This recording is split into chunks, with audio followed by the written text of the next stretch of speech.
Olá, estamos de volta. Vamos bater um papo hoje comemorativo, podemos dizer assim, Exatamente. que hoje calhou, como o português gosta de falar, calhaste, em ser o dia de Portugal, o dia de Camões e o Isso. dia Das comunidades da portuguesas. comunidade portuguesa. Um grande abraço aí para as comunidades portuguesas.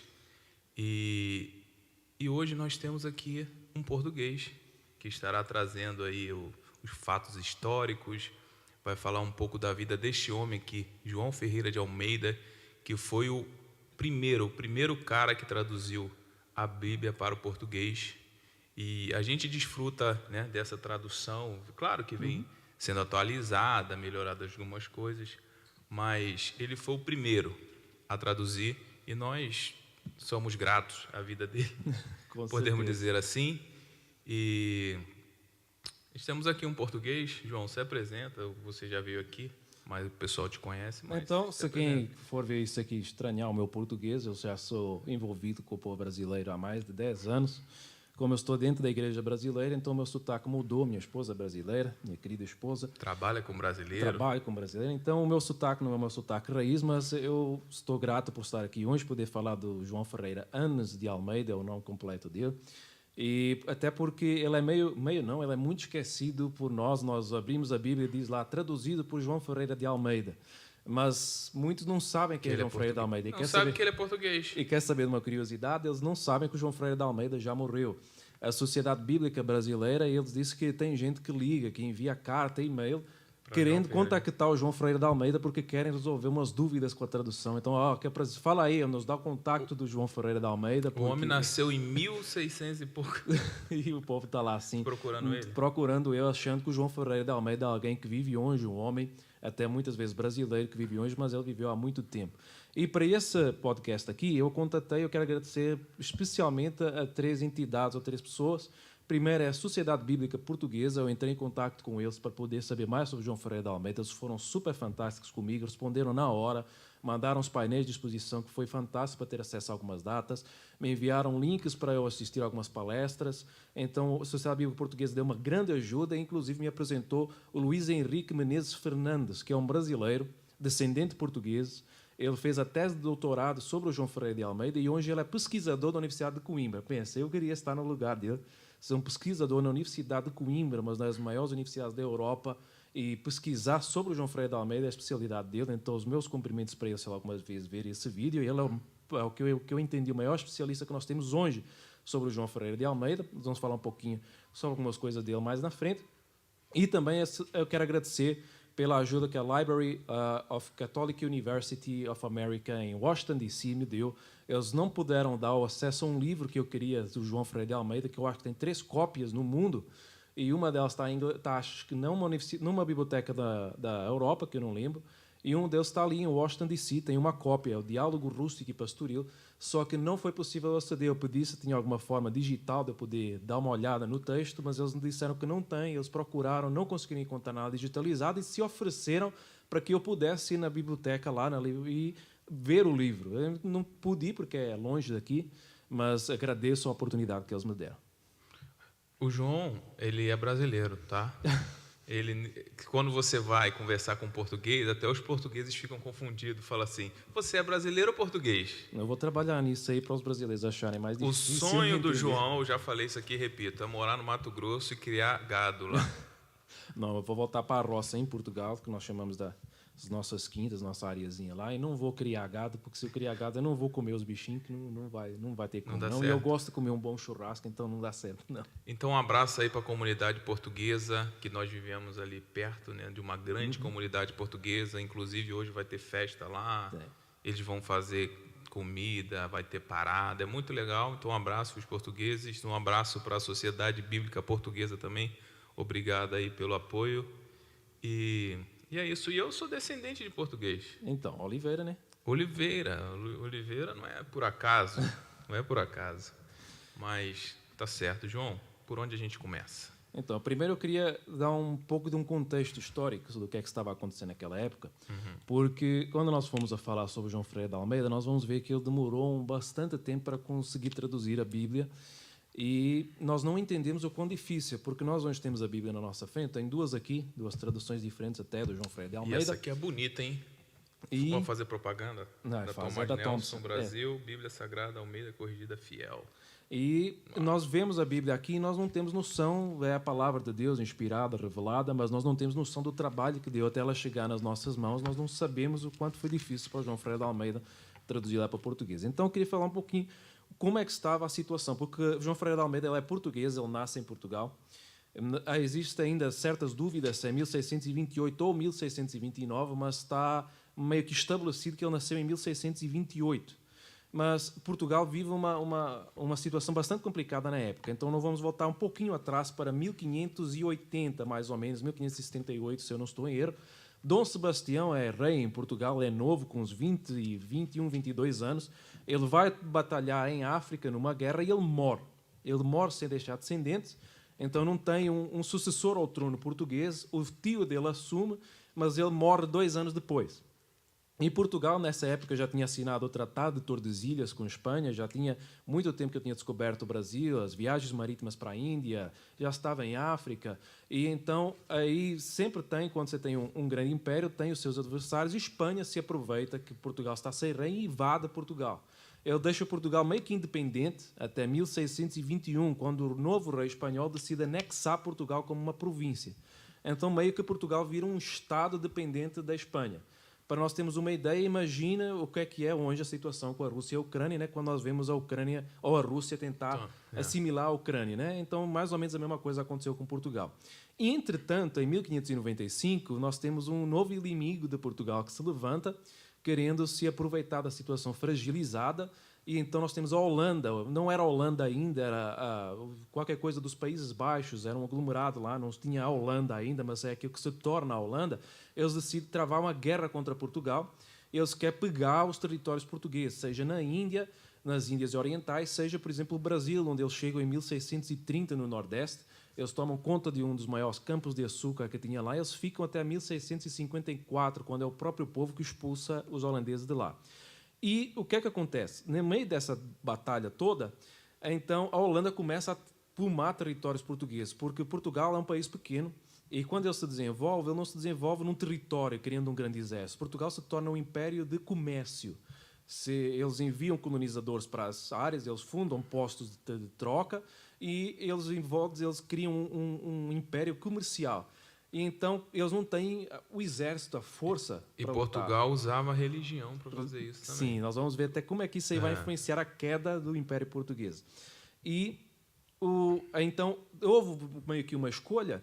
Então Portugal, eles defendem o Brasil, impedem que a Holanda tome o Brasil, mas eles perdem as Índias Orientais. Eles perdem aquela época onde agora é a Indonésia, onde é Malásia, onde é a Índia. Os holandeses tomam esses territórios de Portugal.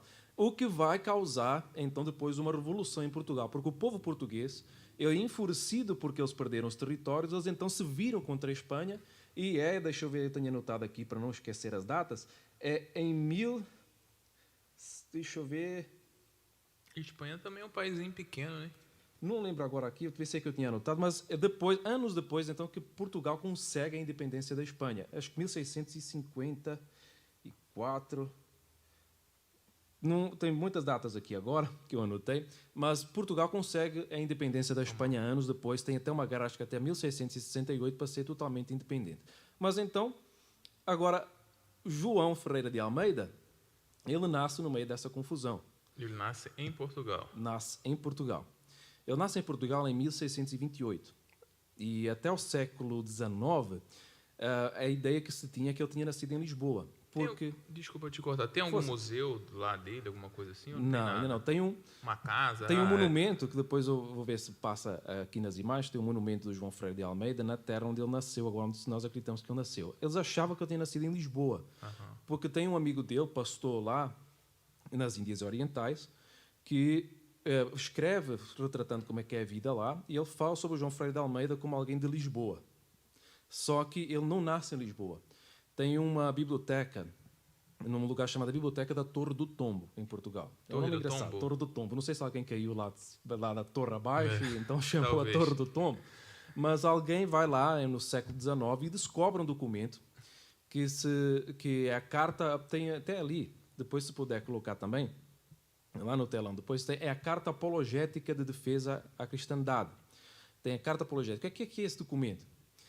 É meio que baralhar a história, mas tem um momento em que um padre católico escreve uma carta de reclamação, uma queixa que ele faz contra João Ferreira de Almeida, porque João Ferreira de Almeida ele se torna pastor, nós vamos falar um pouco sobre isso, e então essa carta, esse aqui mesmo, Carta Apologética, vejam, se conseguirem ver, o português que está aqui é o português da época, por isso que tem umas letras trucadas aí, porque o português muda ao longo do tempo. Carta Apologética, eu vou tentar ler hoje, em defesa da religião católica romana contra João Ferreira de Almeida, predicante da seita calvinista, feita em Bengala pelo muito reverendo Jerônimo de Siqueira, português, teólogo e pregador, em 1670.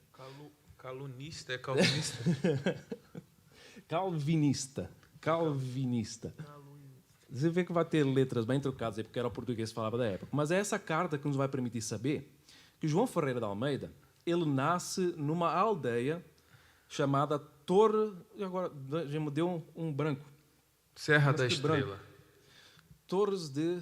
Pertinho da Serra da Estrela. Me deu um branco. Mas é uma aldeiazinha, deu um brancão agora.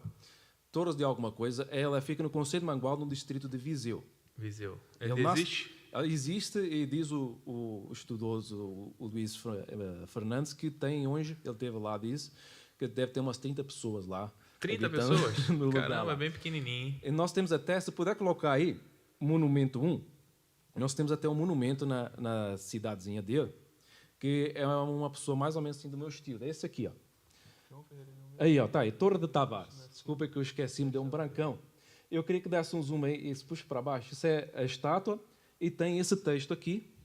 E nós vamos ler. Ele foi feito por um português que viveu 50 anos no Brasil, porque em Portugal João Ferreira de Almeida é mais desconhecido que no Brasil. Ele vive 50 anos no Brasil. Ele volta para essa terra e ele convence as pessoas a criar um monumento. Explica a história de João Ferreira de Almeida, que ele conhece no Brasil, e eles fazem esse monumento para ele em 1981. E tem até um erro no texto do monumento, né? A João Ferreira de Almeida, português ilustre, nascido nesta aldeia em 1628, com apenas 16 anos, em terras do Oriente, colónias da Holanda, dedica-se aos estudos religiosos e traduz para português, a partir do hebraico, o Novo Testamento. Quem encontrou o erro aqui? O erro? De que? De português? Ou de... Não, a partir do hebraico, o Novo Testamento. O Novo Testamento não está escrito em hebraico, é escrito em grego. Então, tem um erro aqui. Faleceu em 1691, consagrado à ação missionária, pastor da comunidade portuguesa de Batávia, quando terminava a tradução do Velho Testamento, a homenagem dos seus conterrâneos. Torre de Tavares, 25 de setembro de 1981.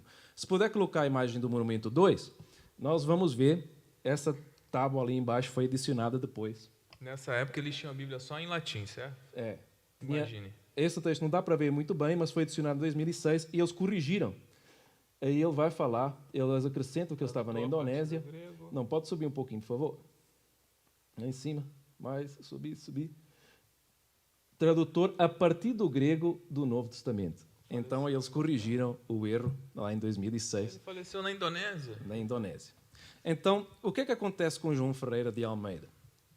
Pelo que nós sabemos, nós temos que entender que João Ferreira de Almeida tem muita coisa que não se sabe dele até hoje, porque 1628 não tem nem o registro de nascimento dele, não tem muita coisa para encontrar. Então, o que nós sabemos da infância dele é que ele nasce em Torre de Tavares, e em determinada altura da vida dele, muito provavelmente, ou ele perdeu os pais, ou os pais estavam muito doentes, não se sabe ao certo o que aconteceu, nós não sabemos nada dos pais dele, ele vai parar em Lisboa. Ele era um órfão, então, no caso? Muito provavelmente ele era órfão. Jovem, e ele vai parar em Lisboa. E em Lisboa ele é acolhido pelo tio. E o tio é um sacerdote católico. Mas é algo, quando nós falamos, por exemplo, a história de Paulo, que Paulo vai dizer que ele foi separado desde o ventre da mãe, e que nós vemos que Paulo era alguém que ele perseguiu a igreja, mas ao longo da vida dele ele foi preparado, ele era estudado, ele estudou aos pés de Gamaliel. Então, quando ele se converte, tudo aquilo que foi da vida dele ímpia foi para ser usado na obra, nós podemos ver o mesmo princípio com João Ferreira de Almeida. Por quê? Ele é um jovem de uma aldeiazinha, e naquela época, os únicos que aprendiam, as línguas que aprendiam, estudavam, eram ou o clero ou a nobreza. Então, ele, sendo do povo, não ia ter hipótese de estudar numa escola. Então ele vai e é acolhido pelo tio. O tio, sendo sacerdote, o tio tem acesso às Bíblias, tem acesso ao latim, e muito provavelmente o tio dele o ensina. Ler. Ensina para ele as línguas, ensina para ele sobre a Bíblia, ensina para ele gramática. Ler, escrever, ensina tudo. Ensina. E do que vamos entender, o João Ferreira de Almeida era alguém muito inteligente. Provavelmente ensinou lendo a Bíblia. Provavelmente. Então, ele foi ensinado, e foi ensinado, às vezes pode ser tido até preparado para ser sacerdote, um padre católico também, né? Mas então ele tem acesso à Bíblia em latim, ele aprende latim e aprende algumas outras coisas. E isso até os seus 14 anos. Agora, o que acontece com João Ferreira de Almeida aos 14 anos é que o primeiro registro que nós temos dele, aos 14 anos, que é 1642, ele sai de Batávia, eu até anotei aqui, que fica onde é Jakarta, capital da Indonésia, e vai para Malaca, que fica uma cidade na Malásia. Isso sendo um católico.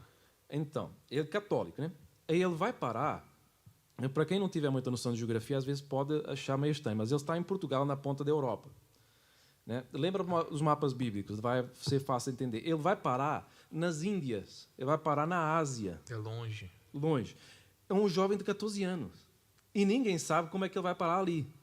Barco? Não, mas, então, como é que eu... Não, isso seria por terra, né? Por terra? Era por terra. Ele ia passar toda a Europa e passar para a Ásia. Ele ia subir em toda a Europa e passar para a Ásia. Durou anos para chegar, meses e talvez anos para chegar. Mas lembra do que é que está a acontecer? Tem uma guerra da Holanda com Portugal. Quando ele vai para lá, ele vai para as terras que eram portuguesas na época, só que elas não são mais portuguesas, elas são holandesas. Ele chega lá como ao serviço da Holanda. Ele chega lá ao serviço do inimigo, digamos assim. E ele vai, então, viajar de Malásia, de Batávia, para Malaca. Né? Ele sai da Indonésia e está a caminho Ele vai a da Malásia. serviço, mas qual era a função? Você sabe Ninguém qual o sabe. serviço? Alguns acham que eu podia estar preparado para ser um soldado. Outros acham que talvez ele estivesse a ser preparado para ser alguém do clero pela parte de Portugal, né? Mas aí o que se sabe é que ele está numa viagem, que ele sai da Indonésia agora para a Malásia, de Batávia para Malaca, e no meio dessa viagem ele lê um texto em castelhano. Castelhano é espanhol. E aí nós nos perguntamos até por que ele vai ler um texto em espanhol. Né? Então ele já aprendeu latim, ele é português e ele sabe espanhol. Agora, por que ele sabia espanhol assim, com 14 anos? É porque a Espanha estava no controle de Portugal. Portugal era submissa à Espanha. Então, naquela época, eles aprenderam o castelhano, o espanhol. Provavelmente a língua castelhana começou a dominar Portugal nessa época, sim. né? Aí dei um texto aí chamado Diferença da Cristandade, se puder colocar aqui. Ele descobre um folheto, um livreto. Eu até tentei adquirir uma cópia, mas não consegui ainda. Chamado Diferença da Cristandade. Esse folheto, esse aqui mesmo, ele estava em castelhano. E no futuro ele vai traduzi-lo para português e fica esse papel que nós vemos aqui. Basicamente, eu vou tentar ler um pouquinho. Defesa da cristandade em que claramente se manifesta a grande desconformidade entre a verdadeira e antiga doutrina de Deus, ou seja, a doutrina protestante, e a falsa e nova dos homens, a doutrina católica. A notória contrariedade acerca da ceia de Cristo, nosso Senhor Jesus Cristo, da profanação da profana missão do anticristo. Quem é o anticristo e por que as marcas de pofa conhecer, também não vou saber. Traduzido, tudo agora de novo, pelo pastor João Ferreira de Almeida, ministro pregador do Santo Evangelho na Índia Oriental. Ele lê esse panfleto aqui em castelhano. E o que é que esse panfleto vai falar? Ele basicamente vai trazer as diferenças. Era um panfleto que rodava na Europa, em que eles apontavam as diferenças entre a Igreja Reformada e a Igreja Católica. Era um folheto de evangelismo protestante. Já tinha acontecido a Reforma Protestante, a Igreja Protestante estava a crescer, e então ele consegue esse folheto. Para contrapor o catolicismo. E quando ele recebe esse folheto, ele vai escrever que aí é como se ele nascesse de novo. Ele entende as coisas. Ele era um católico, criado como católico, mas nessa viagem ele se converte. Ele se converte, então, com 14 anos, lendo um documento... Lendo um folheto. Um folheto. Vê como Folhetinho. Deus trabalha, né? Ele lê um folheto e se converte. E aí nós temos uma coisa fantástica do João Ferreira de Almeida, que é... Pensa num jovem com 14 anos hoje. O que é que ele deseja fazer? E você vê a história dele, pelo que você falou, era um órfão. Imagine um menino revoltado, que não tem o pai, não tem mãe... o que vai ser da minha vida, mas ele não deixou essas coisas parar ele, né? Ele continuou, ele prosseguiu com fé e graças a Deus ele foi morar com o tio, né? O tio com certeza tinha uma base ali, uma fé muito fundamentada, né, na Bíblia, apesar de ser católico, e deu ali um norte para esse menino, né? Então, e aí, quando ele reconhece, talvez eu pegue um pouquinho do meu exemplo pessoal. Não que seja grande coisa, né? Mas eu fui criado dentro da Igreja Católica, não aquele católico que vai na igreja todas as vezes, mas eu entendi um pouco, liam a Bíblia para mim. Eu tinha uma Bíblia em casa que já tinha lido de volta e meia, a Bíblia católica, ia nas missas. Só que... Por religiosidade, né, João? Só que eu não concordava, eu discordava da coisa que eu via, que pelo meu muito raso conhecimento bíblico, quase nada, eu via que a Igreja Católica estava em falta em algumas coisas, né? Então, eu nunca fui um católico assim, né? Até que me apresentaram o Evangelho verdadeiro, que é o Evangelho que nós seguimos na Igreja Protestante. Até que me apresentaram e, à medida que me falavam, as coisas iam fazendo clique. Falei, não, é isso aí, tá certo, é o jeito certo, não, é isso mesmo. Então, nesse momento, foi como se eu encontrasse, não, realmente, era isso aí, é isso que estava faltando, agora faz sentido. Talvez João Freire da Almeida tenha passado por isso, né? Agora... Tem muita gente aí que segue a boiada, né, João? Sério. Eles seguem a boiada ali, né? Eles são alienados, porque eles nem sabem o que eles estão fazendo. Por exemplo, eu até falei com a minha esposa hoje, ontem, eu conversando com o meu supervisor do trabalho, ele é italiano. Não, ele é descendente de italiano. O pai dele é italiano, mas ele nasceu aqui.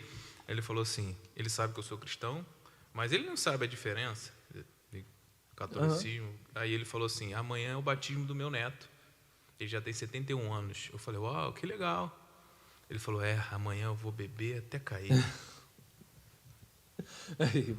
Não sabe qual é o... Não sabe o sentido do batismo. Não né? sabe nada. Eu falei, não, é mesmo, é? Uhum.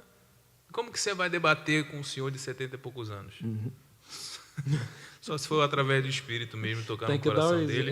Porque ele vem de gerações e de gerações fazendo a mesma coisa. Então, e agora João Ferreira da Almeida, ele está numa posição, com certeza abriu os olhos dele.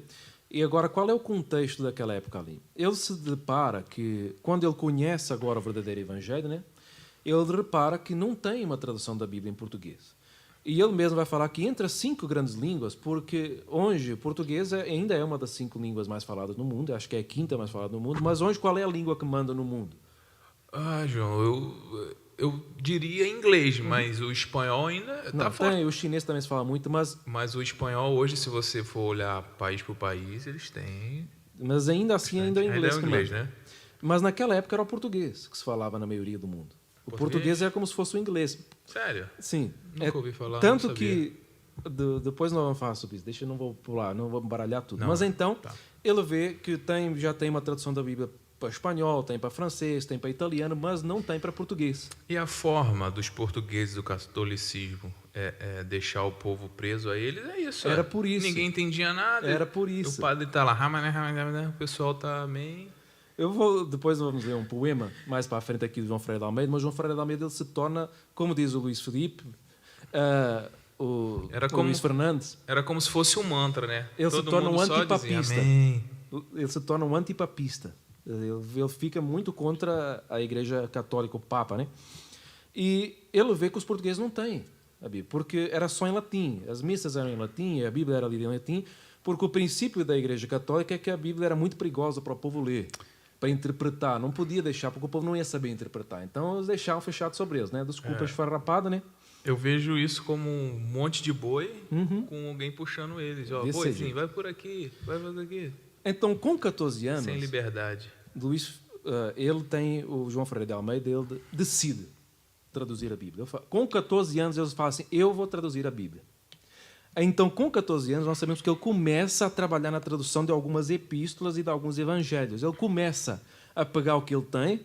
Primeiramente, ele pega a Bíblia em castelhano, em espanhol, e ele começa a fazer algumas traduções de evangelhos e epístolas. E você vê a maturidade que um menino de 14 anos teve, 14 em ver a necessidade que a humanidade, o povo precisava, e ele dizer, eu vou traduzir a Bíblia. Não, e o povo fala assim, mas por que ele quis traduzir para português quando ele está no Império Holandês, né? Ele está lá. É porque ele calha bem no dia de hoje ser das comunidades portuguesas, porque ele vai parar no Império Holandês, mas ele vai servir as comunidades portuguesas. Tanto em Batávia, como em Málaga, como outras partes que ele passa, a maioria do povo, grande povo que vivia, era português. Mas E sendo escravizado ou controlado pelos holandeses.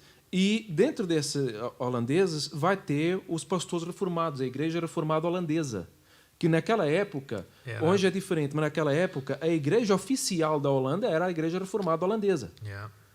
Então ela faz parte do governo. Em Igreja Reformada Holandesa vai ter o João Ferreira de Almeida como alguém servindo a eles ali, porque eles têm um interesse em pregar o evangelho para os portugueses que eles não sabem falar. Então João Ferreira de Almeida está lá na comunidade portuguesa. E ele vê a necessidade de traduzir a Bíblia para o português, não só por causa de Portugal, mas por causa de todas as comunidades portuguesas espalhadas no mundo. Será que ele não se alinhou, isso é uma suposição, com os holandeses por causa disso? Não sabemos, talvez. Não sabemos. Até porque ele vai ter desconfiança. E ele tem todo um meio ali que vai tornar muito difícil que a tradução dele seja publicada.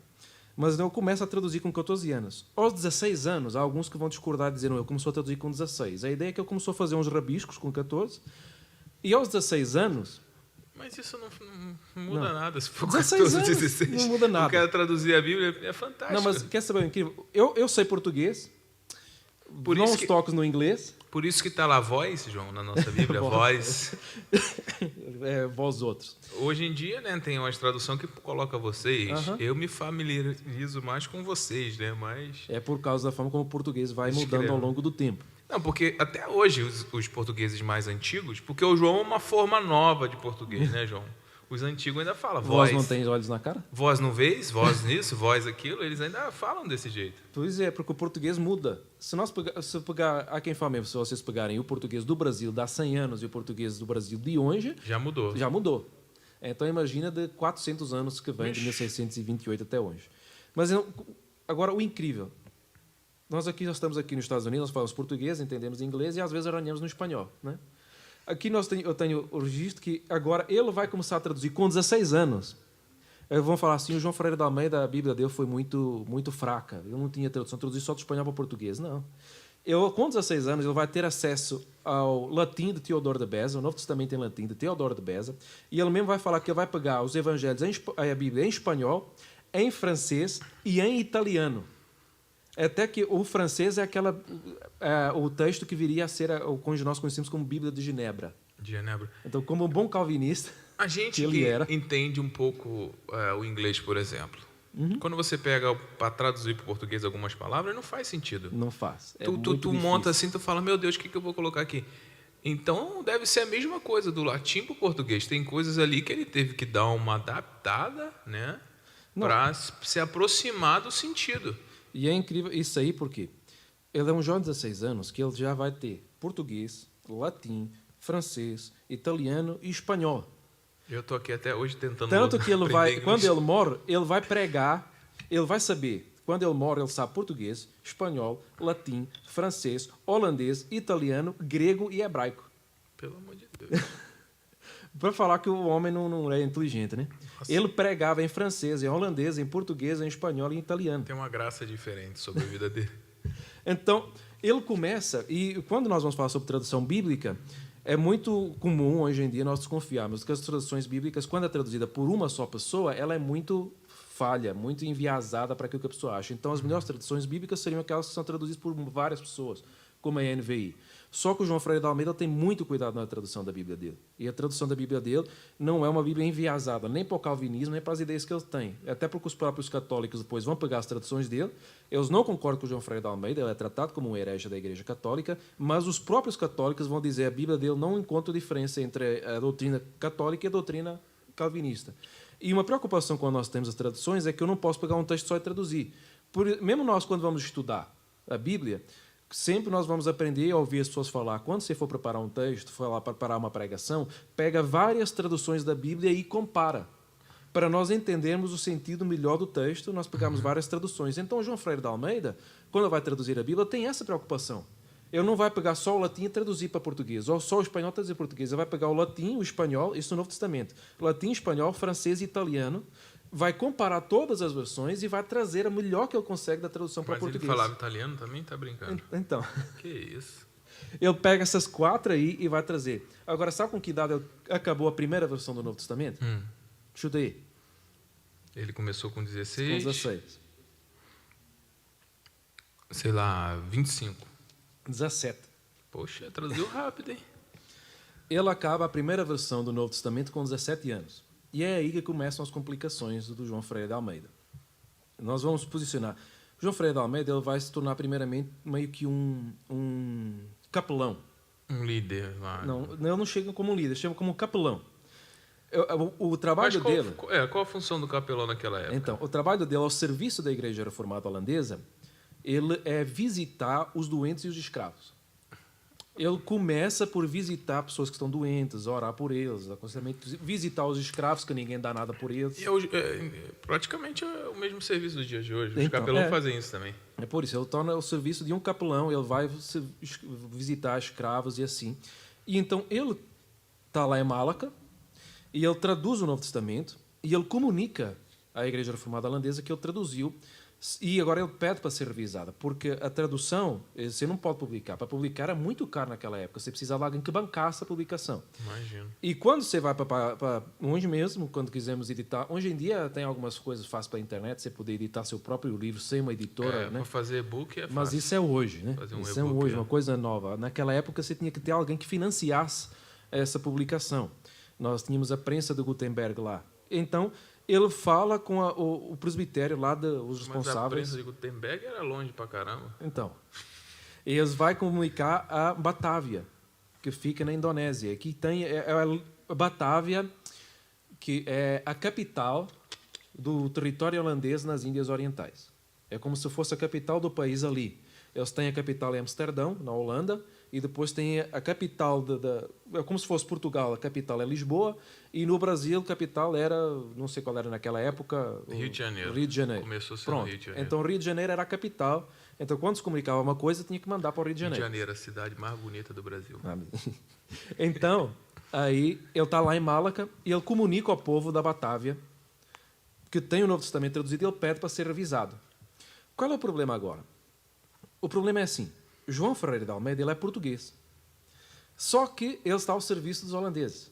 Então, para os portugueses, já tem uma coisa de início que vai contra o João Ferreira de Almeida. É tipo os judeus... Mateus, não, igual o Mateus, igual né, Mateus, que cobrava imposto. Né, o judeu que estava a serviço do Império Romano. Sim. Então, os portugueses, com certeza, já fecharam... Ficava bravo com ele, né? Não vou fazer nada, não. Você é um traidor. Né? É um traidor. Depois, nós temos um ponto muito importante, que é quem manda... Naquela época, quem mandava nos países, ou quem tinha muita força, era a Igreja Católica. No norte da Europa, as igrejas reformadas estão a crescer. Então, já tem a própria Holanda, o Império Holandês, a Igreja do Estado é a Igreja Reformada Holandesa. Então, não está mais debaixo do jugo da Igreja Católica. Mas Portugal e Espanha estão. Inclusive, um ponto muito curioso para nós sabermos, por que é que Portugal perdeu o seu império? O que é que levou ele à ruína? Uma coisa que foi muito importante para que isso acontecesse é que, debaixo do jugo católico, quando a Espanha toma conta de Portugal, a Inquisição espanhola se torna muito forte contra os judeus. Existe uma grande perseguição contra os judeus são mortos na fogueira, os filhos são tirados dos pais, os judeus são expulsos. Quando eles são expulsos, existe ali um contratempo, por quê? Um conflito de interesse. O povo quer expulsar os judeus de Portugal porque é católico e judeu é herege. Então vamos julgar fora, matar eles, o que for. Mas, ao mesmo tempo, os judeus tinham muito... Sempre teve muita plata. Igual tem aqui em Nova York. Mas tem um momento em que os judeus vão fugir de Portugal. Uhum. E o que é que vai acontecer? Eles vão fugir para onde? Para a Inglaterra, para a França, para a Holanda, os países reformados que vão acolher eles. Quando eles chegam à Inglaterra e à Holanda, eles vão criar aquilo que vai trazer o fim de Portugal, do Império Português. Porque Portugal dominava o comércio do mundo com a linha das Índias Orientais. Mas então são fundadas na Inglaterra e na Holanda as companhias das Índias Orientais.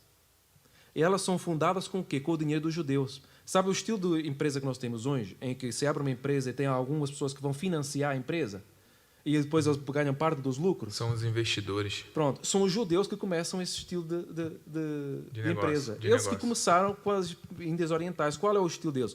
Nós vamos investir, nós vamos criar um jeito de nós criarmos um próprio caminho sem depender de Portugal. Tira Portugal fora. E vocês me dão uma porcentagem do E eles que não der. dão porcentagem dos lucros. Então, eles financiam a Companhia das Índias Orientais inglesa e holandesa. Então, os próprios judeus financiaram a Guerra da Holanda contra Portugal, que depois levou a tomar o Império Português, que levou a que Portugal perdesse o poderio que ele tinha e se tornou o país que é hoje. Então, o próprio Portugal, por causa da Igreja Católica expulsar os judeus, trouxe o fim do Império Português. O que é curioso. Então, ele está lá, na Holanda, a serviço deles. Agora, a Igreja Católica manda em Portugal. Então, a Igreja Católica tem João Ferreira da Almeida como um herege. Ele até tem uma inquisição em Goia, na Índia, no futuro, e essa inquisição, ele está em território holandês, lembra, né? Então, os portugueses não mandam mais. A Inquisição portuguesa condena João Ferreira da Almeida à morte, como herege, para ser queimado na fogueira. Só que eles não conseguem pegar o João Ferreira da Almeida, então eles queimam uma imagem dele. Tipo, ele foi queimado na fogueira como um herege. A Igreja Católica faz isso. Simbolicamente. Simbolicamente. Então, ele não tem o apoio da Igreja Católica, que também não queria publicar a Bíblia. Então, ele depende de quem? Dos holandeses. Qual é o problema? Os holandeses não têm interesse também em publicar a Bíblia em português. Porque não é a língua deles. Então, o que é que acontece? Você imagina, o trabalho naquela época, você tinha que escrever tudo à mão. Ele escreve todo o Novo Testamento e ele tem uma cópia terminada, né? E ele manda para Batávia. E tinha que guardar embaixo de 7 chaves, porque se perde, tem que escrever tudo de novo. Ele manda para Batávia. Sabe o que acontece? Perderam. Em Batávia, eles não dão a mínima. Passam os anos e perde.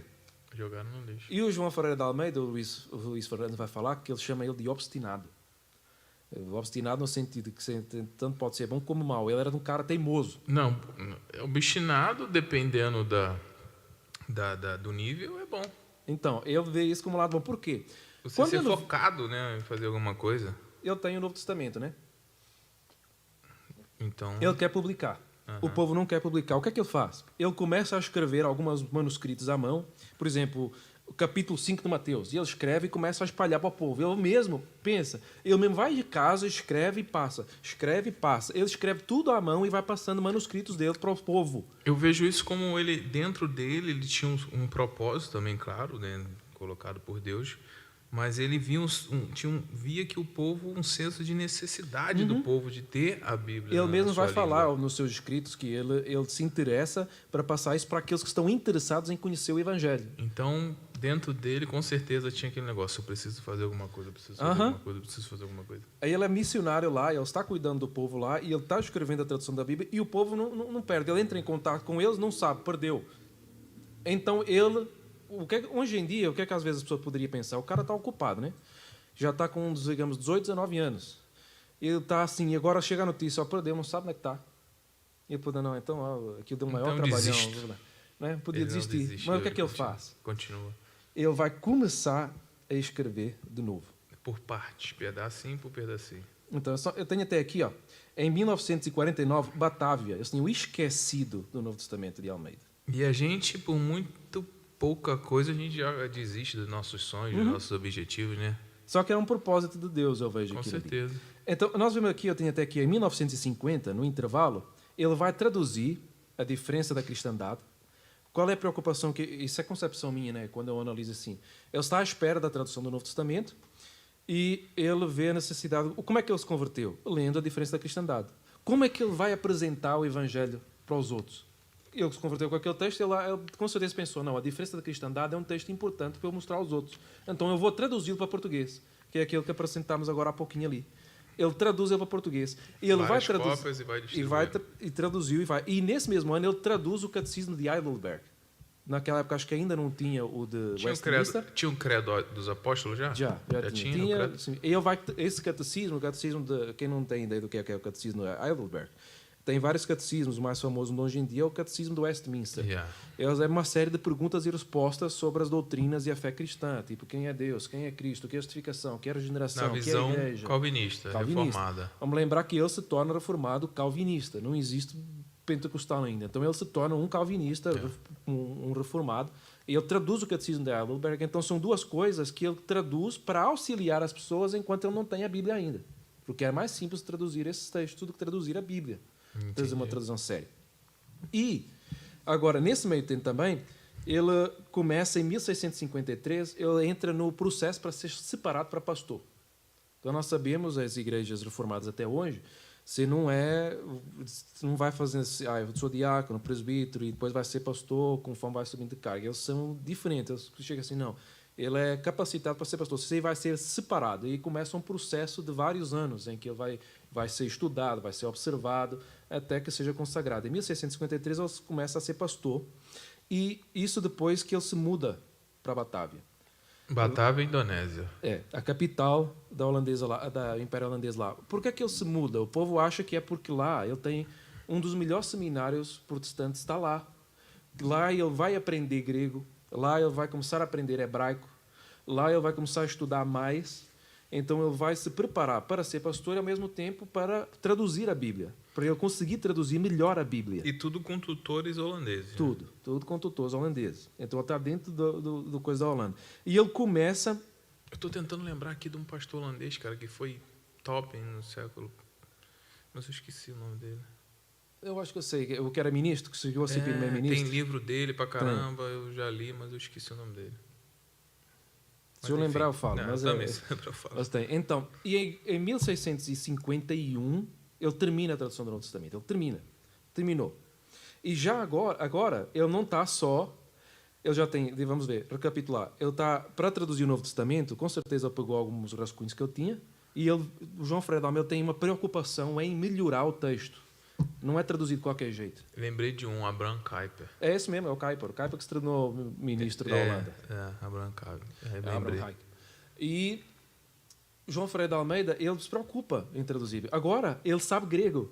Então, o que é que ele vai fazer? Ele vai pegar latim, espanhol, francês, italiano, e agora vai pegar o Textus Receptus, acho que eu anotei aqui, do Erasmo de Roterdão. O texto em grego. É o mesmo texto que o Lutero usa para traduzir a Bíblia para o alemão. O mesmo texto então, o que o Lutero usou, o João Ferreira de Almeida vai usar também para te fazer uma nova versão do Novo Testamento.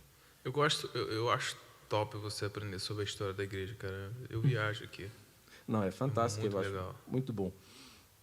Então, aqui, ele passa o tempo dele, ele se torna, depois em 1663... ele se torna responsável na Igreja Portuguesa de Batávia.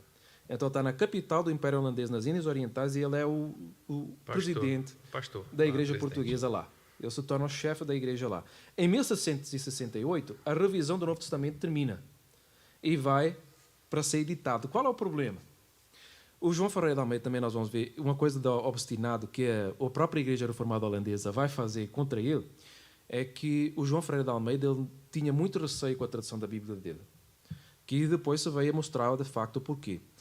É que quando ela vai para ser revisada, a igreja holandesa quer que a tradução dele esteja de acordo com a tradução holandesa da Bíblia. Tipo, quer que vocês respeitem aquilo que nós achamos que é a tradução certa da Bíblia em holandês. E ele não quer, porque ele acha que a tradução dele tem pontos que estão mais corretos do que a tradução da Bíblia holandesa. Então meio que entra em choque contra a igreja reformada holandesa. Um outro ponto é que quando vai fazer a edição, nós vemos aqui que foi em 1668 ele terminou a revisão. Em 1670 ele se torna líder do presbitério lá em Batávia. Então agora é o líder lá do presbitério. Só que, e até nesse ano que ele é condenado na Inquisição de Goia.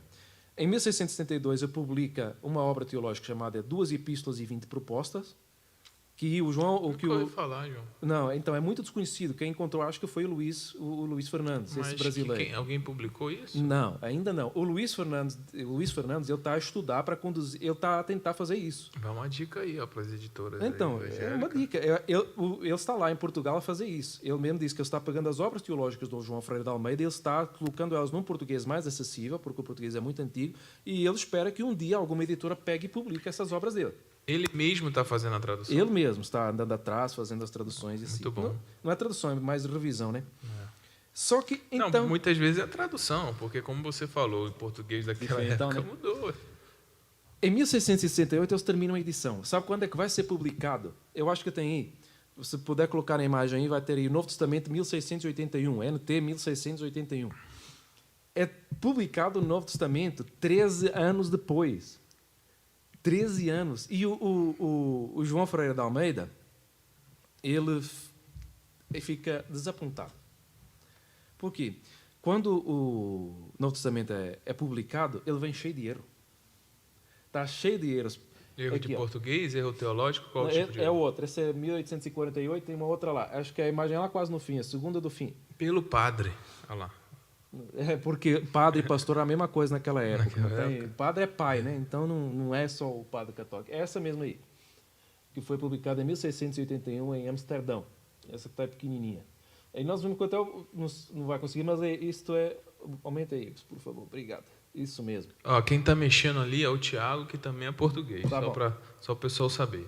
Todos os sacramentos, sacrossanctos livros e escritos evangélicos e apoflóticos, isso é português daquela época, do novo concerto do nosso, a letra do nosso ali está diferente até, fiel Senhor Salvador, sei que letra é aquela. E Redemptor Jesus Cristo.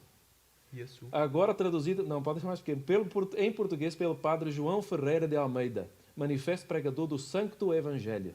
Isso foi em 1681. Então, um português bem diferente do que nós estamos acostumados hoje. Concórdia da Força, o que é isso? Era uma expressão que eles usavam, acho que da Igreja Reformada Holandesa, que ela é publicada em Amsterdão, na Holanda. Quando João Ferreira de Almeida recebe, em 1669... Você vê que naquela época ele já se preocupava com o design, né? Lá. Não, preocupava, era tudo bem, tudo bem feito, né? Ela vem cheia de erros. João de Almeida fica bravo e manda destruir todas as cópias. Que isso? Porque quando vão traduzir, qual é o problema? Quando você vai traduzir? Por exemplo, o pastor Bruno, ele tem a editora dele que traduz alguns livros de inglês para português. Mas ele pega alguém que sabe traduzir, né? Nós entendemos, mas para traduzir do inglês para português, mesmo sendo de outra língua para a nossa, vai ter dificuldades, vai ter contextos que nós não vamos entender. Mas quem traduziu os manuscritos dele foi os holandeses? Os holandeses, então, que fez a revisão. Estava na cara que ia dar errado. O João Ferreira de Almeida não queria, ele tinha medo disso aí, porque ia perder. Eles não iam saber traduzir, ia ter erros, defeitos na tradução. Quando o João Ferreira de Almeida recebe os textos, ele está com mais de 1000 erros no Novo Testamento. 1000 erros? 1000. Então ele manda queimar tudo. Sobram 50. O português é brabo mesmo. Nossa. Sobram apenas 50 cópias. Queima tudo e faz de novo. Dessas 50 cópias, hoje nem sei quantas tem ainda, mas naquela época sobraram 50. Uma está raríssima, está na Biblioteca Nacional em Lisboa. É a cópia do Novo Testamento, anotada à mão pelo João Ferreira de Almeida, corrigindo os erros. Tanto que nessas cópias que sobram, o João Ferreira de Almeida pede autorização aos holandeses para ele fazer uma carta de correção, para que quando os outros fossem ler o Novo Testamento, eles saibam onde tiveram os erros. Ele aponta os erros lá e fala, não, está errado, o que quer dizer é isso, aquilo está errado, quer dizer é isso, aquilo está errado, quer dizer é isso. E esse é um problema que vai ter nas traduções do João Ferreira de Almeida, que elas foram muito maltratadas. Porque não foi... Você fazer uma revisão em português, você tinha que pegar um escritor, alguém português, entendido da língua portuguesa, gramática portuguesa, e não tem. Quem pega são estrangeiros. Ele deveria ter feito isso, né? Mas não aceitava, né? Porque tem que passar pela revisão de outros, né? Uhum. Então, tem esse problema, o Novo Testamento aí. Mais tarde... Mas queimou mesmo, jogou fora, tudo? Sobrou 50. Aí o que é que ele faz? Ele começa a trabalhar noutra revisão do Novo Testamento. E aí ele termina o Novo Testamento e ele começa a traduzir o Antigo Testamento do hebraico para o português. E quando ele vai usar o hebraico, ele vai usar o mesmo texto que Lutero usou também, para traduzir a Bíblia dele para o alemão. Então ele usa as mesmas obras que Lutero, então ele tem o cuidado de traduzir. E quando ele vai traduzir o hebraico, ele não consegue terminar toda a tradução. Ele traduz de Gênesis, eu anotei aqui, até Ezequiel, capítulo 48, verso 21. Ele acaba no verso 21 de Ezequiel 48 e morre. Até porque numa das... Ele morreu de quê, João? Quantos anos? Ele morre com 60 e poucos anos. Ele morre relativamente novo. Só que numa dos textos dele, ele mesmo, quando ele traduz o Novo Testamento, ele mesmo vai falar que ele ora a Deus pedindo que Deus lhe dê forças, que não são muitas, para ele conseguir terminar essa grande obra que é traduzir a Bíblia toda. Pelo que nós entendemos, ele já tinha problemas de saúde toda a sua vida. Ele já era alguém que tinha algum problema de saúde a vida toda. Naquela época, não tinha vacina, não tinha nada, não tinha conhecimento. Mas isso não impediu ele de fazer o que ele correr queria atrás. fazer. Aí, depois, quem acaba de traduzir, são dois amigos holandeses dele. É o Jacobus Hop den Hacker e o Theodor Zaas.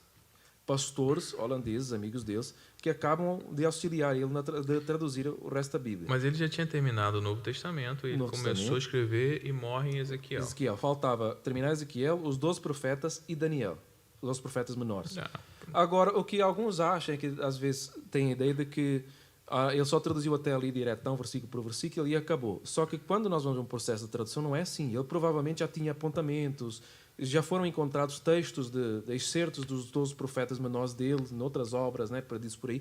Então ele provavelmente já tinha rascunhos. E o que o Teodoros e o Jacobus fazem é pegar os rascunhos que ele já tem, as ideias que ele já tem de tradução, porque quando você faz uma tradução, você não vai dizer, eu traduzi e já está, vai embora. Não, você traduz, você vê. Pela preocupação que nós vemos João Ferreira de Almeida, provavelmente ele descrevia, fazia um esboço, ele revisava, ele analisava, ele pensava, ele mudava, e então, não, essa aqui está, acabei, essa aqui a tradução está boa, e vai para a frente. Então, provavelmente, ele já tinha alguns rascunhos do resto da Bíblia também. Mas ele não casou? Casou e teve filhos. Teve filho? Ele casou e teve filhos. E então, ele morre em 1691. Ele morre, acho que na Indonésia. Ele morre na Indonésia em 1691. A segunda versão do Novo Testamento dele, agora começa as publicações dele, ela só é publicada 2 anos depois da morte dele, 1693, pela Igreja Holandesa. E, mais uma vez, veio com erros na tradução. Veio com erros que são passados para a frente. Mas antes de nós agora tratarmos das traduções, eu queria ler 2 textinhos, ou um texto aqui dele, que eu coloquei aqui. Nós temos 2 poemas para nós entendermos como é que era o João Ferreira de Almeida, a luta que ele travou, é porque ele tinha o objetivo de traduzir a Bíblia para os portugueses, para todas as comunidades portuguesas, para que eles saíssem debaixo do jugo da Igreja Católica. Todos aqueles que falavam o português. Uhum. E ele vai ter problemas com a Igreja Católica. Porque nessa época ele também já sabia que o Brasil era colonizado por portugueses? Não sabia. Ele sabia das colônias em África, ele sabia tudo isso aí, e tanto que o revoltava. Era uma das maiores línguas faladas, como é que não tem tradução até hoje? As outras têm, a nossa não tem. Como assim? Aquele negócio, a forma do catolicismo aprisionar. Nós vamos ver que ele era tão assim contra o Papa, porque tem aqui um poema. Mais uma vez, os créditos são do Luís Fernandes. Ele que pegou esse poema numa das obras dele, só estou copiando aqui. Aqui. Não tem, não? Não, poema não, mas eu anotei ele aqui escrito.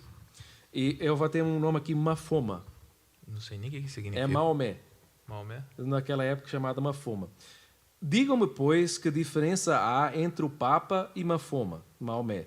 Se em Roma, em tanta eminência, se entroniza assim Sodoma.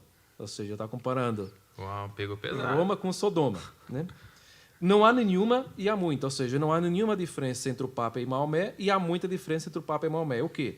Mas parece que contradiz? Não. Exprimei esta fruta, sereis então bom juízo. Vai falar, vou explicar. Nenhuma, existe nenhuma, pois autoprega. Roma inteira tudo isso. Não existe nenhuma diferença entre Maomé e Roma, porque os dois pregam a mesma coisa. São coisas falsas. Uhum. E muita, pois Mafoma nega e o Papa simula a Cristo. E muita diferença, porque Maomé nega Cristo, não aceita Cristo como Filho de Deus, e o Papa se coloca no lugar de Cristo.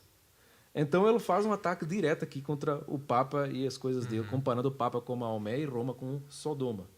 Nós vemos que tem aqui, e numa das contradições dele, numas brigas dele contra católicos, os católicos perguntavam para ele, mas que milagres há, né? E vamos pegar os pentecostais hoje, virar para os presbiterianos, e perguntar, que milagres acontecem nos vossos cultos, né? Na nossa tem. Aí ele vai usar o Lutero, de uma forma bastante curiosa, vai falar assim, católicos têm milagres? Aí ele vai responder, que milagre maior pode haver do que um fradezinho como Lutero, sem a ajuda de ninguém, contra padres e príncipes, deu tal baque no Papa que ele se estremeceu no trono do Vaticano. Botou medo no padre. Então, eles falavam assim, que milagres, o Luís Fernando vai falar que ele até fala que os milagres dos católicos são escondidos, ninguém vê, né? Depois que o cara mora, que vai falar, fez um milagre aqui, ele fala, milagre foi o que Lutero fez, que estremeceu o mundo até hoje. Então, você quer milagre? Olha aí, o milagre, o padrezinho derrubou o Papa, fez o Papa tremer no trono, fez toda a confusão que nós sabemos da história de Lutero. Então nós temos isso aí de João Ferreira de Almeida. Ele foi um homem que a vida dele ele dedicou, digamos, ao serviço de Deus. Ele chegou aí no Brasil? Não, ele viveu toda a vida dele ali. Ele viajava. Portugal e Indonésia. Não Portugal. E nós não temos nem registro que ele voltou para Portugal mais depois que ele saiu. Nós não sabemos exatamente quando ele saiu. Não sabemos. Há uns que dizem que ele foi para a Holanda. De Holanda ele foi para as Índias Orientais. Há outros que dizem que ele foi direto para as Índias Orientais. Ele provavelmente, pelo que nós sabemos, ele não volta para Portugal mais. E depois dos seus 14 anos, ele vive nas Índias Orientais. Ele vive a serviço da igreja. ele vai entre Batávia, entre Malaca, entre Ceilão, que é outra cidade lá, e ele fica viajando, serviço da igreja. Então, pensa agora, pega um pastor com a vida ocupada dele hoje. Então ele era pastor, se torna pastor, ele se torna líder do presbitério, ele serve a igreja, ele traduz textos, ele estuda as línguas para se aprofundar, ele traduz a Bíblia. Pensa num homem ocupado. Ele luta durante os seus 60 anos para traduzir a Bíblia. E ele se preocupa depois com essas traduções. Agora, João Ferreira de Almeida, ele morre, né? E aí nós passamos agora para a parte de como é que a Bíblia chega até nós, né? O que é que aconteceu para nós termos a Bíblia hoje aqui do João Ferreira de Almeida? Quando ele morre... Vamos falar um pouco do catolicismo escravizar o povo através do latim. Não, o que acontecia na época com o catolicismo, hoje em dia a Igreja Católica se vai posicionar falando de forma diferente. Ela não vai ser, muitos deles não vão aceitar que vai dizer que eles controlavam, vai dizer que a Igreja Católica, com todo respeito pela Igreja Católica Romana, mas eles vão dizer que eles faziam isso pelo bem do povo, para o povo não interpretar a Bíblia da forma errada. No Brasil, eles obrigavam os índios a se batizar e mandavam o relatório lá. Batizou não sei Batizou quantos. 1 milhão. Mas se tu não batiza, tu morre. Os judeus. Eles perseguiram os judeus. E Oliveira, que vem daí, Pereira, Macieira, nomes portugueses que terminam com árvore de fruto, eram nomeadamente famílias judias que se convertiam ao cristianismo. Provavelmente a minha família, minha descendência, se eu buscar saber aí... Muito provavelmente, porque quando os judeus se convertiam, eles tinham os nomes judeus, mas eles queriam que eles assumissem nomes cristãos. Então, os judeus optaram por escolher árvores de fruto. Por isso tem muitos descendentes judeus que são oliveira nos portugueses, porque oliveira tem a ver com Israel e tudo, figueira, pereira, macieira. Então, nomeadamente essas famílias que têm nomes de fruto, de árvore de fruto, são descendentes de judeus, que eram forçados a se converter ao cristianismo, senão eles eram mortos na fogueira, eram perseguidos, expulsos. E isso tudo a Igreja Católica fazia em nome de Deus. E como antes da Reforma Protestante, a Igreja Católica ela tinha o governo entre os impérios, tanto seja daquele que se vai tornar a França, a Inglaterra, Portugal, Espanha. Eles tinham muita força. O Papa decidia o que é que acontecia e o que é que não acontecia. O Papa tinha a força de conseguir colocar reis e tirar reis do governo. Então nós tínhamos essa mistura muito grande entre a Igreja Católica e os governos da Europa. E tinha o controle do povo, porque as missas eram celebradas em latim. E o povo já não estudava como hoje nós temos. Aliás, quem levou a que fosse estudado, a que a escola que fosse criada do jeito que nós temos hoje, as universidades fossem criadas do jeito que nós temos hoje, muitos não sabem, mas foi a Igreja Reformada. A Igreja Reformada, a Igreja Protestante, que foi, depois que teve a Reforma Protestante, que incentivou, que criou escolas, que lutou pela educação pública. Então, se hoje nós temos educação pública, não é graças à Igreja Católica, é graças à Igreja Protestante. Inclusive aqui, o pastor Bruno sabe mais do que a gente aqui, as universidades que tem aqui, Harvard, não sei foi se fundada por Stanford, eles. mas de Yale, é tudo de pastor. Até para ver, Ingleses que vieram fugir a para Universidade de cá. Harvard é uma das maiores do mundo. É a maior do mundo. Mas era uma igreja, era uma universidade da Igreja Protestante. Se ensinava teologia lá. E foi fundada por pastores também, certo? É ensinar a Bíblia para o povo. Agora se começa a traduzir a Bíblia, porque o povo não sabe, não tem a Bíblia ao acesso deles. O latim não se fala mais. Não. Já tem espanhol, alemão, francês, português nas formas deles da época. Não temos mais o latim. O latim era só falado pelo clero. Imagine os padres pregando para os índios no Brasil em latim, o índio olhando para eles assim, o que esse camarada está falando? Não, na Europa já era desse jeito, ninguém entendia agora a pregação. batiza. Ok, fazer o quê? Batizar? Tá bom. Ninguém entendia a pregação. O povo pegava a Bíblia, lá, o texto deles que eles tinham lá, e abria e começava a falar em latim, e aí falava assim, você pegava o texto de Mateus que fala sobre o Sermão do Monte e você falava que Deus estava mandando você levantar e ir embora, sei lá. O povo ia aceitar aquilo como a verdade, então era envaziado. Qualquer coisa. E o conhecimento liberta, né, João? Graças a Deus. Conhecereis a verdade e a verdade vos libertará. Exatamente. Mas como eles iam conhecer a liberdade, você não tinha acesso a ela, né? Só o clero e a alta nobreza tinham acesso à Bíblia. E mesmo dentro da alta nobreza era proibida a tradução. A Igreja Católica proibia. Ela chegou a queimar, e na Inglaterra mesmo, nós sabemos que antes de termos a Bíblia inglesa, teve alguém séculos antes que tentou traduzir a Bíblia e foi morto na fogueira por traduzir a Bíblia para o inglês. O primeiro foi o James, né? Essa foi a King primeira em James, inglês. Mas antes da inglês. King James, teve alguém que queria traduzir. Começou a tradução e a Igreja Católica prendeu e matou na fogueira. Era proibido traduzir a Bíblia. Por muito que se diga que era para proteger o povo, eu lamento, mas é para dizer, é para proteger o controle que eles têm. Até hoje, nós vamos dizer que conhecimento é poder. Nós vemos uma guerra como se trava hoje na Ucrânia e na Rússia, e o povo luta por ter conhecimento, para saber o que é que está acontecendo, porque o conhecimento vai moldar a situação. Então, naquela época, a Bíblia era o conhecimento. O que eles falavam era a lei. Então, para eles manter aquilo debaixo deles, era certo. Agora, nós temos o caso de tantos outros. Nós temos Lutero, temos Calvino, temos o João Ferreira de Almeida, que vê que não está certo. Isso não está certo. Tem que trazer a Bíblia para o povo. E naquela época, a Bíblia e o catolicismo era a lei, como se fosse a lei. Porque antigamente as pessoas tinham muito mais fé, olhavam muito mais para o divino do que hoje em dia. Então, e o João Ferreira de Almeida, pelo que nós entendemos dos seus textos, ele vê essa necessidade de dizer assim, o povo não conhece a verdade, o povo não está a ver, eles não sabem, não tem como eles saber. Os portugueses estão... Porque o norte da Europa passou pela Igreja Reformada, passou pela Reforma Protestante, mas o sul, Espanha, Itália e Portugal, gente, até hoje nós não teve essa mudança da Igreja Reformada. Não chegou lá, a Igreja Católica era muito forte lá. Até hoje, né, João? Até hoje ainda é. A gente uma vez fez um evangelismo na porta da padaria lá do Minhola, esqueci o nome da padaria, aquela na Jericho. All Nations. All Nation. A gente fez um evangelismo ali com o pessoal da igreja. Para um português pegar um folheto, meu amigo, é um coração duro que, assim, é até difícil de entender. Para os portugueses hoje em dia, muitos de nós, às vezes não é tanto católico, eles são muito ateus sem saber que é ateu. O catolicismo deixou de ser uma religião para ser cultural. E ali em frente à igreja que a gente congrega, tem uma igreja católica que o padre é português e ela lota de domingo. Mas chega nos portugueses e conversa com eles do que é que eles entendem da Bíblia. Muitos deles não entendem. Não entende nada. Porque em Portugal deixou de ser uma religião, deixou de ser aquela escolha que você segue com Deus para se tornar um ponto cultural. Sim. Para a maioria do povo que não entende, esse é um perigo quando você não conhece a palavra de Deus. Você viver a vida de qualquer jeito e ir lá fazer uma oração uma vez por ano, pedindo perdão aos pecados, orar aos Pai Nosso e Ave Maria, vai para o céu. Se não for para o céu, você vai para o purgatório. No purgatório você paga os pecados e vai para o céu. Então, tá bom. É alienação, né? Então o povo está indo para o inferno sem saber a verdade, porque não conhece. João de Lutero também, mas João Freire de Almeida, ele vê essa situação dos portugueses com certeza. Ele vê porque ele conheceu, estudou com o tio, ele teve os olhos abertos com aquele texto da diferença da cristandade, agora ele quer que os outros também tenham. Ele pega um texto, quando Jesus fala para Pedro, quando te converteres, fortalece os teus irmãos. Ele toma esse texto para ele mesmo. Ele fala que aquilo ali quando ele foi fortalecido, porque ele se converteu, quando ele se converteu, né, agora fortalece os teus irmãos, agora ajuda os teus irmãos. Os portugueses estão perdidos, estão no escuro, eles não conhecem a verdade, então ajuda os portugueses, ajuda as comunidades portuguesas, para que elas possam conhecer a verdade, como tu conheces também.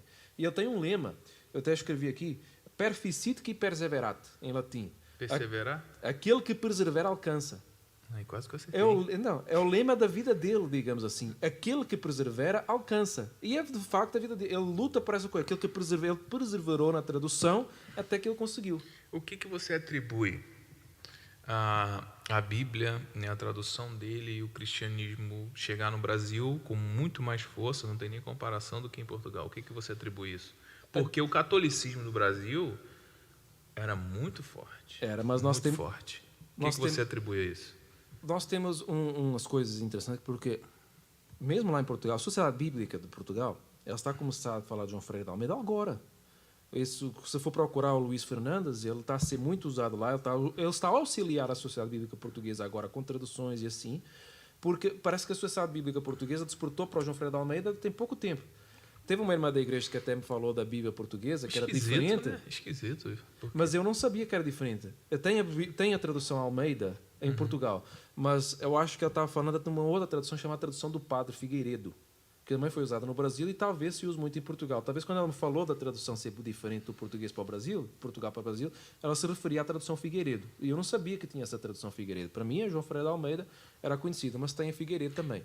Mas o Portugal ficou muito porque por fora. Essa tradução do Padre Figueiredo, ela não vem com viés reformado, provavelmente, né? Não, ela vem com católico. Mas mesmo a Almeida, se procurar, mesmo dentro dos católicos, ela não é desviada para a igreja protestante. A tradução dela, quando eles vão falar da tradução, que às vezes era difícil de entender até no português, é porque ela era muito fiel aos originais. Então ela pegava os originais e traduzia. E às vezes não batia muito certo com o linguajar português. Não fazia sentido. Porque ela não fazia, mas porque ele queria que fosse fiel ao original e não se desviasse. Nem, não tem como você pegar e dizer, nossa, a Bíblia é calvinista. Entendi. Não tem como. Entendi. Tanto que a Bíblia calvinista e os protestantes são mais arminianos e a tradução mais usada nas igrejas protestantes é a Almeida. Yeah. Enquanto que os reformados usam a NVI. Então, se fosse ao contrário, eles prefeririam, se fosse calvinista, né? Mas a tradução não é calvinista, é fiel ao original. E hoje eu tenho usado mais a NVT. Nova versão transformadora. Estou no meio. Então, voltando à pergunta, como é que ele chega no Brasil e não em Portugal? É porque... Não, como é que ele chega, não. Como é que o Brasil aceitou mais, foi mais receptivo do que Portugal? Eu acho que pelo evangelismo das sociedades bíblicas britânica e estrangeira e da sociedade bíblica americana. Que invadiram o Brasil. Por quê? O Portugal sempre teve muito debaixo da Igreja Católica e continuou debaixo da Igreja Católica. A Igreja Católica, até hoje, ela é associada ao governo. Por exemplo, uma igreja protestante que abra hoje não tem apoio do governo. Não tem apoio. Mas uma igreja católica, ela tem apoio do governo. Tem membros da igreja católica dentro do governo português que auxilia na coisa das leis, etc. Então, ainda que não seja oficialmente a religião de Portugal, a igreja católica tem um poderio dentro do governo português que nenhuma outra igreja tem. Ainda que vamos dizer que Portugal é uma nação neutra, que permite todo tipo de religiões, a igreja católica até hoje tem poder dentro do governo português, diferente das outras. Então, sempre teve mais de baixo. O Brasil foi diferente, depois teve a independência. Depois que teve a independência, eles foram mais abertos. E quando nós temos traduções, por exemplo, quem vai traduzir depois a Bíblia, a tradução de Almeida depois para o português, vão ser os ingleses. Mais uma vez veio com erros, porque não tinha ninguém na Inglaterra que soubesse direito português. Uhum. Mas eles traduzem por quê? Foi em 1809, eu acho, que... tem a Guerra de Napoleão, acho que todos os brasileiros conhecem Napoleão Bonaparte, né? O líder francês lá. Eles invadem Portugal e os portugueses fogem para a Inglaterra, que Portugal e a Inglaterra tinham um tratado, né? A gente conhece também Pedro Álvares Cabral, João. Então, eles fogem para a Inglaterra, que é quando a monarquia foge para o Brasil e depois fica lá. E ao fugir para a Inglaterra, os ingleses, a Sociedade Bíblica Britânica e Estrangeira, é o nome dela, eles traduzem o Novo Testamento para português, para auxiliar os refugiados portugueses. Só que a tradução é mal feita. E os refugiados portugueses até preferem a tradução de Figueiredo do que a deles. Por quê? É 1809, a tradução era de 1681. Então já tem mais de 100 anos que a língua portuguesa mudou. Quando eles pegam a tradução que não foi mudada, eles pegam aquela tradução antiga, sem corrigir os erros, sem mudar o português, ela é difícil de eles compreenderem. Uhum. Então eles preferem outra tradução, vira para a tradução católica do Figueiredo. Agora, o Brasil, a Sociedade Bíblica Britânica e Estrangeira, ela vai para o Brasil. E ela, no Brasil, eles evangelizam, eles trabalham, eles começam a fazer traduções. Eu tenho até algumas datas aqui. Deixa eu ver aqui no Brasil.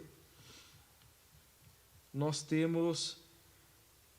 em 1819, a Sociedade Bíblica Britânica e Estrangeira imprime a primeira Bíblia completa lá em Londres. Em 1822, é a independência do Brasil. O Brasil se torna independente.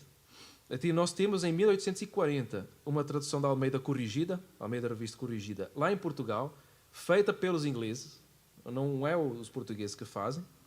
Uhum. E depois, em Nova York, que é imprimida uma Bíblia também corrigida aqui em Nova York, pela Sociedade Bíblica Americana, em português. Para quê? Para levar para o Brasil. Para os missionários americanos levarem para o Brasil, para evangelizar no Brasil. Então, quando um ponto muito importante para que cresça mais no Brasil do que em Portugal é que o Brasil se torna independente de Portugal, corta essa relação em que a Igreja Católica tem que estar dentro do governo, como está do outro lado do Atlântico, a Igreja Católica não tem tanto poder, e aí ela vai poder crescer mais facilmente dentro do Brasil que em Portugal, que fica meio esquecido em Portugal a tradução Almeida. Eles preferem Figueiredo, eles pegam essa aí, a Igreja Católica continua muito forte, já no Brasil vai começar a crescer a Almeida. O próprio Jesus falou que o profeta na sua casa não tem honra. Valor. Não tem honra, né? E em Portugal parece que não teve honra também, não. Ou aquele ditado popular, santo de casa não faz milagre? Isso é a mesma coisa, né? Então, vai para lá. Agora, nós sabemos que as traduções, até hoje tem gente que desconfia da tradução da Almeida, mas ela é bastante bem traduzida. E uma coisa que às vezes o povo não tem noção da tradução é que tem muita dificuldade às vezes para traduzir coisas de uma língua para outra. Quando nós traduzimos do inglês para português, português para inglês, nós já vimos dificuldade. Tem músicas muito bonitas aqui, aí você tenta traduzir para o português. Não faz sentido. A pessoa que entende o inglês tem uma diferença. Você fala assim, não tem a profundidade que tem no inglês, né? Não tem, parece que perde a essência do negócio. Quando nós falamos de tradução, vamos falar da tradução da Bíblia. Nós temos dois tipos de tradução principal: equivalência dinâmica e equivalência formal. Quando nós traduzimos a Bíblia dos originais para a nossa língua, elas vão fazer de duas formas. A equivalência formal, ela vai pegar palavra por palavra. Por exemplo, pão da vida. Ele vai pegar a palavra em hebraico pão, palavra vida, e traduzir palavra por palavra. E às vezes não vai fazer muito sentido, mas é mais fiel ao original. Ela está traduzindo o original, mas não vai fazer sentido para nós, conforme for feita a tradução. Então, por isso nós temos a tradução dinâmica. A tradução dinâmica, ela pega, por exemplo, uma frase, Jesus é o pão da vida. Agora, como é que ela é hebraica, né? Como é que ela faz mais sentido em português? Para se entender. Então, eles traduziram Jesus é o pão da vida. E tem até uma curiosidade. Eu não sei qual é o país, se é o Alasca, mas é um país dos esquimós. E eles quiseram traduzir a Bíblia para a língua deles, né? Só que quando vai traduzir a Bíblia para a língua deles, tem um problema. Eles vão traduzir essa frase, Jesus é o pão da vida. Só que lá não tem pão. Eles não sabem o que é pão. Não tem pão no Alasca? Não tem, é gelo, então não tem pão. Eles vivem no meio do gelo. Não sabia, João. Uma coisa que eu não sabia, que eu descobri há pouco tempo. Você sabia que existe, acho que 30 ou 40 tipos de neve diferentes? Não, para mim era tudo a mesma coisa. Para mim também. Então, eles não têm tradução pão da vida. Então, numa equivalência formal, você vai mandar pão da vida na língua deles lá. Jesus é o pão da vida na língua deles. Eles vão ler Jesus é o pão da vida, que é o original. E que só é que... E o que isso quer dizer? O sentido que nós vemos Jesus é o pão da vida é para dizer o pão é o essencial nosso, né? Talvez no Alasca fazia mais sentido Jesus é o peixe. Porque lá eles pescam bastante. Você viu que chegou lá? Você chegou lá. Eu cheguei lá? Vou falar para eles. Vai falar que eu acertei. Acertou. Puxa. Então, Revelação. quando nós vamos fazer uma tradução dinâmica, tem que pegar o sentido da frase. O que você quer dizer? O pão para nós é algo essencial, está nas nossas mesas todo dia. Para eles é o peixe. Principalmente nós lá em Portugal, mesmo que falte, pode não ter batata, pode não ter, mas o pão tem. O pão pega um pouco de farinha, coisa, põe no forno, tem o pão para comer. Lá o essencial deles que eles têm todos os dias é o peixe. Então, quando eles traduziram a Bíblia para eles, Jesus é o peixe da vida. Aí, se nós pegar a tradução... Quem traduzir a Bíblia me chama. Eu vai tenho o dom para isso, eu tenho o dom. Então, essa é a coisa. Se nós pegarmos o texto e o traduzimos para português direto, vamos falar, está errado. Jesus, peixe. O peixe da vida? Que peixe é esse? Não, o hebraico está pão. Só que para uma no Brasil dinâmica, também poderia usar assim, Jesus é o café da vida. O povo que bebe café, esse brasileiro. Então. De manhã, de tarde, de noite. Isso são assim detalhes de quando vai fazer uma tradução para fazer sentido para o povo. E o João Ferreira da Almeida teve muito cuidado. Desculpa aos mais conservadores pela brincadeira. Vai ter gente que vai achar ruim. Então, nós temos isso aí da tradução. E é incrível que a Almeida hoje tem diversas traduções dela. Hoje nós temos... Eu tenho duas aqui. Tem aquela NAA. Nova Almeida atualizada. Essa acho que é das mais novas que nós temos. Tem mais novas.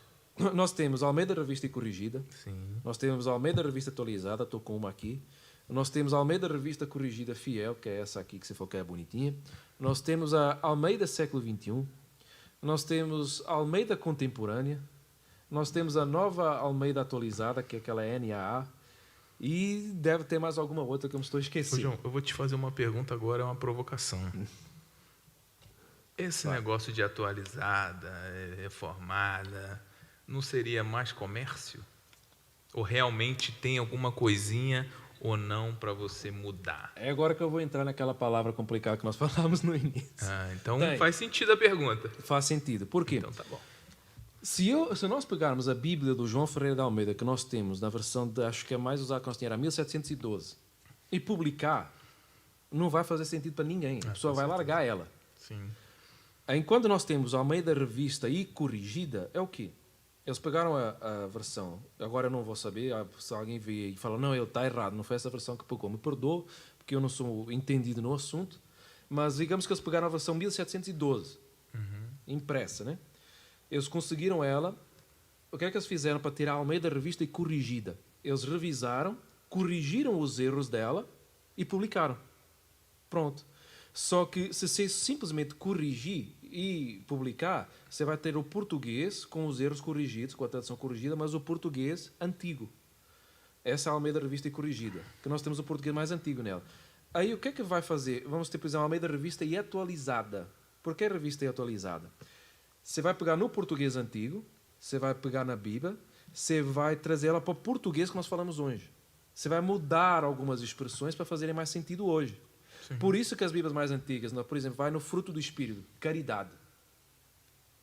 Vai nessas traduções mais novas, fruto do Espírito, amor. Por que essa diferença entre caridade e amor? Porque o português mais antigo era caridade, mas hoje em dia, para nós passar o sentido dessa palavra, é amor. Porque se eu falar que eu tenho caridade pela minha esposa, não vai fazer muito sentido. Porque caridade hoje a gente linka com dar de mola, ajudar as pessoas. Então mudou o sentido. Então você tem que atualizar. Que no cerne não deixa de ser amor. Então, mas precisa atualizar para fazer sentido. Com certeza. Outros problemas é por causa daquilo que, agora como é que é? Desagrados cacofônicos. Nossa Deus. Um ponto da gramática. Eu trouxe essas duas traduções aqui para nós conferir. O que são desagrados cacofônicos? Não faço ideia. Por que no Brasil teve tantas versões nos últimos anos? Porque a Bíblia, quando você vai ler ela, as palavras que estão nela, você consegue tirar todo o sentido da palavra. Mas quando você vai falar, porque começou a ter rádio, começou a ter televisão, hoje em dia nós levantamos e pregamos, nós lemos a Bíblia para o povo ouvir. Eles não estão a ler, eles estão a ouvir. Um desagrado cacofônico é algo quando você ouve, pode ter duplo sentido. Entendi. Torce o sentido. Então, você pode entender a coisa como sentido diferente. Eu anotei um aqui, por exemplo. Deixa eu pegar aqui, porque tem aqui. A vós outros. Se eu ler aqui, amanhã eu vou falar alguma coisa a vós outros. Nós vamos poder entender, falar alguma coisa a vós outros, como, dependendo do jeito que eu leio, pode dizer, eu vou falar alguma coisa a vós outros. A palavra a vós, no plural. Então, isso aí, quando passa para o povo ouvir, é diferente. Em português é mais fácil falar para vocês. Por exemplo, eu vou traduzir essa Bíblia aqui, vocês. Então, por isso, hoje, nós mudamos de a vós outros para a vocês. Então, mas só que uma coisa... Isso é uma atualização. Que foi até que você me falou um tempo atrás, que eu lembro, foi que vocês não falam vocês. Você hoje... fala vós. Não, antigamente falavam... Nós temos algumas pessoas que falamos vós. Mas... E você falou que quando se fala você, é já para uma pessoa mais de idade. Voz é para pessoa mais de idade. Voz é para pessoa mais de idade e vocês é para mais jovens. Então, você vê, já tem uma diferença. Então, quando você vai... Por que tem essas edições? Porque se você falar vocês por mais de idade, ele se sente ofendido? Seria o quê? Uma falta de respeito? Alguns sim, outros... Por exemplo, o meu pai. Quando eu tinha a forma de falar para o meu pai gostava que chamasse eu de senhor, ou você, por causa da forma de tratamento. No Brasil, se você chama sua mãe, na minha época, né? Porque hoje eu não sei. Chamava de você, o pau quebrava. Era senhor e senhora. Então, porque você lá era falta de respeito. Para nós, você. O você já é... Vocês falam muito você isso, você aquilo no Brasil. Em Portugal é tu. Quando eu falo você, eu já estou a demonstrar respeito. Então, eu já estou a demonstrar respeito com você. A diferença cultural ali da língua. Diferença cultural. Você já toma você como uma coisa normal. Para nós, o você já é demonstrar respeito pela pessoa. Nunca que eu chamei minha avó minha de você, alguém que eu tributava muito respeito de você, porque senão é senhora. E para nós já é. Você é uma no máximo tia, porque a gente no Rio gosta muito de chamar quando você não sabe o nome de uma... Ou tia, senhora ou tia. Oi, tia, tudo bem? Então, lá em Portugal, se eu for falar para...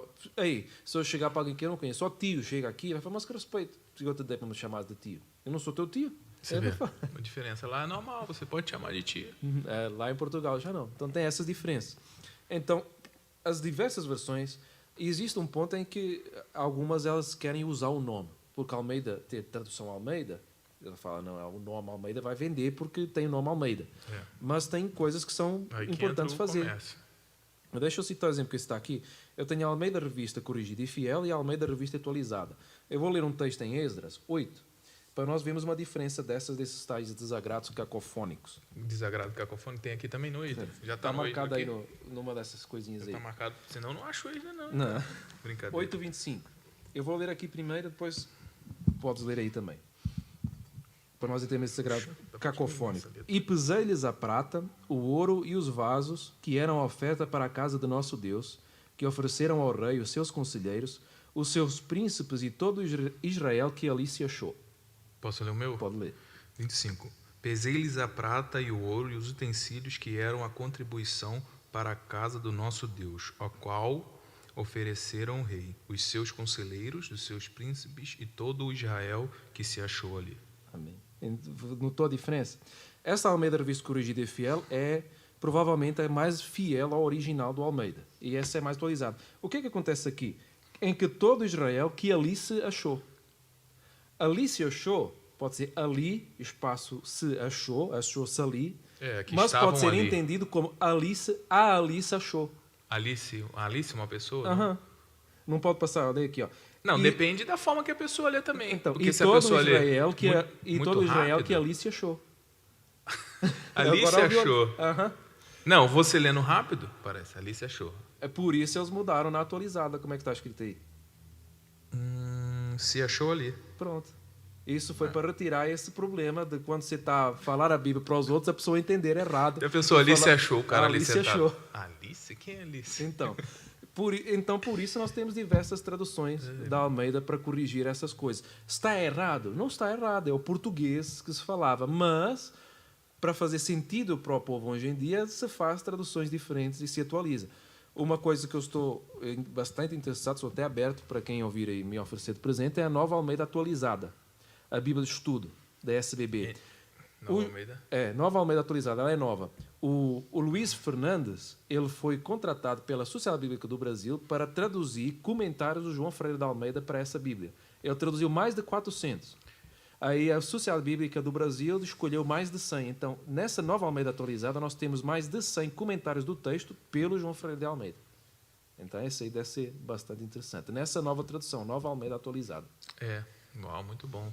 Tem muita coisa dele para ser publicada. Então, eu sei que está a haver algumas pessoas agora que estão começando a buscar isso, principalmente o Luiz Fernandes, ele está atrás de conseguir estudar as obras do João Ferreira de Almeida, descobrir e então fazer isso. Por exemplo, uma das maiores obras que tem é o Diálogo Rústico e Pastoril. Está até aí, se quiser colocar aí no ecrã. Diálogo Rústico e Pastoril, que é um debate, mais ou menos. Eu disse que é uma obra teológica dele, mas nem se sabia que era dele até há pouco tempo. Foi ele que definiu que isso era do João Ferreira de Almeida.